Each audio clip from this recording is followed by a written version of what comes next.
Yo guys, Johnny Crow here. Welcome back to my channel. And for today's video guys is about airship. So, papakita ko sa inyo kung paano yung pinakamabilis na technique para mabilis matapos tong solar fatwall quest. Then maka 1,800 points agad kayo. At di na kayo pwedeng, and di na kayo tumambay dito sa airship. So, may way tayo para mas mabilis makuha itong mga reward na to. Yung Captain's Keep. Then, bumalik na kayo sa magginagawa niyang na daily. So, okay, gawin na natin. Then, may chance pala makakuha na itong luminous moment. Then, pag meron ka nitong bulbs na to, yung nakita nyo, yun, may 7 minutes ako. Then, may chance ako makakuha ng up to 3 public cruise na box. Okay, so, start na natin. First, gagawin lang naman natin itong mga interaction na to sa game. Minigame, mga minigame interaction. So, yun. First, worship nyo muna. Okay.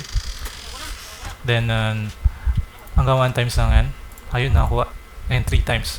So, dalawang blue and isang orange. Ay, isang orange pa nakuha natin. Purple lang. So, yung 3 times na interact nyo lang yung worship para makakuha tayo ng extra reward. Okay, so una, swing muna. Okay.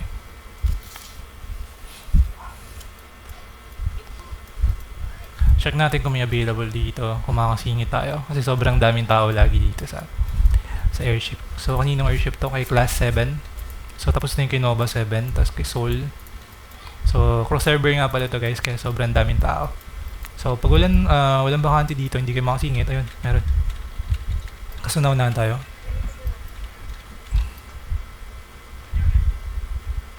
Okay, pwede naman dito sa kabila, sa Siso.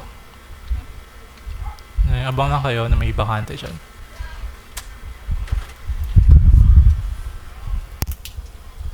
So, kaka-start lang kasi kaya hindi tayo makasingit.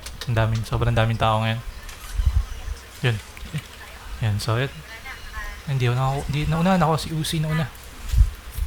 So, hintayin natin umalis si Uzi. Yan. So, yan. Hintayin nyo makuha nyo yung points, tapos pwede na kayo umalis dyan. Isa o dalawang beses yan pwede yung lumabas yun. Pwede nyo makuha yung points. So yan, 156 nakuha na tayo. Hintayin natin after 10 seconds kung may makuha pa tayong second points. Ayan, meron na. Okay, hanggang dalawa lang yan guys, then pwede na kayo malas. Tapos punta na kayo sa next interaction. Sa treadmill na tayo, punta tayo sa baba. So meron rin dito sa kabila. So, yun, 5 minutes lang to guys para matapos tong ano to. Ayun, meron ditong wakante. Hindi nyo na kailangan tumambay dito ng ilang minutes para makakuha yung 1,800 points. Pero kung wala namang ginagawa, tambay lang kayo dito. Then, makakuha na kayo ng 1,800 points. So, tatambay lang kayo. Then, umandar naman yung points na. Pero kung nagmamadali kayo, may mga iba kayong ginagawa. Ayun, kunin nyo lang yung points sa mga interaction game. Then, after nun, labas na kayo. So, punta tayo sa baba.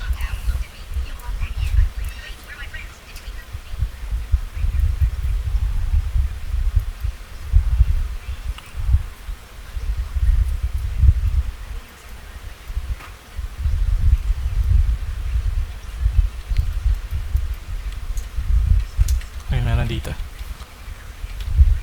So marami namang mini-game sa interaction game tong airship. So maglibot lang kayo guys kung ano yung available.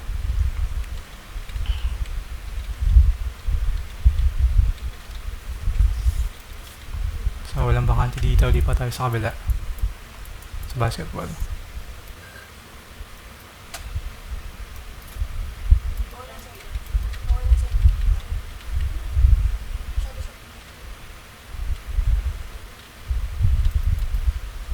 Tapos sa gaming, nakuha tayo 207 points. So maglaro muna tayo dito. So naka 1 per tayo guys, wala pang 5 minutes.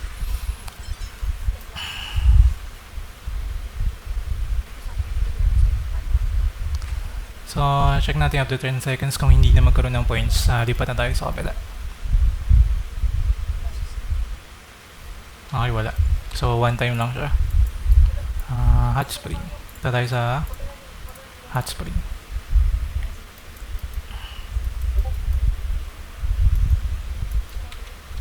Natin kami bakante rin.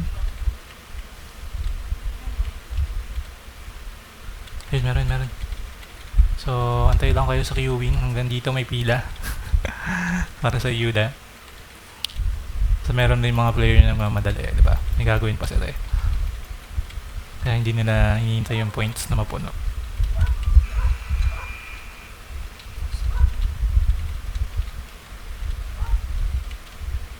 Ayan. Eh. Ano yun? Lumabas. Nag-bug. So, yung huli na lang gawin natin tong ano, sa share. Since quick video lang naman to, para sa quick tips kung paano tapusin agad tong airship quest. Since 7 to 9 PM siya, everyday na siya, everyday na ata siya. Kala ko last time every weekend lang siya, pero hanggang weekdays na pala siya ngayon.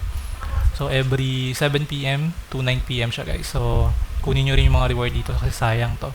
Guild points rin to siya. Guild points, Seni, saka gold makuha nyo. So usually walang bakante dito. So meron akong nakita sa kabila na may ganyan, same lang din, pwede nyong gamitin.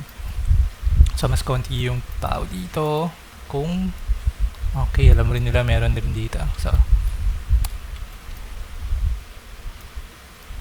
nakatambay itong mga to. Ayaw umalis. Baka naman